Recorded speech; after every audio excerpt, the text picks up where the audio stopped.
এই সময় সবচেয়ে বড় খবর, প্রয়াত দেশের প্রাক্তন প্রধানমন্ত্রী ডক্টর মনমোহন সিং গতকাল শ্বাস রিলেটেড প্রবলেমের জন্য দিল্লি এইমসে ভর্তি করানো হয় এবং পরে আইসিইউতে ট্রান্সফার করানো হয়। বেশ কয়েকদিন ধরে তিনি বার্ধক্যজনিত রোগে ভুগছিলেন।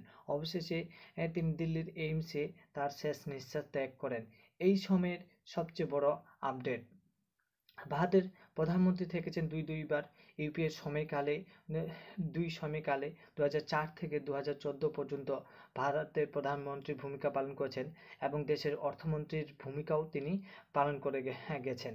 সবচেয়ে গুরুত্বপূর্ণ বিষয়, নরসিমহা রাও এর সময়কালে অর্থমন্ত্রীর দায়িত্বে থেকে ইকোনমিক লিবারালাইজেশনের যে শ্রেয় পুরোপুরি সেটা ডক্টর মনমোহন সিং এর। এক স্যান্ডেলে মুখ্যমন্ত্রী মমতা বন্দ্যোপাধ্যায় তার শোক বার্তা পোস্ট করেন।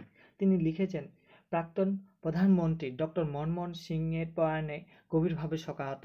কেন্দ্রীয় মন্ত্রিসভায় আমি তার সঙ্গে কাজ করেছি। কেন্দ্রীয় মন্ত্রিসভায় অনেক কাছ থেকে তাকে দেখেছি। তার বুদ্ধি ছিল অসাধারণ। দেশের জন্য তিনি অনেক গুরুত্বপূর্ণ ভূমিকা পালন করে গেছেন।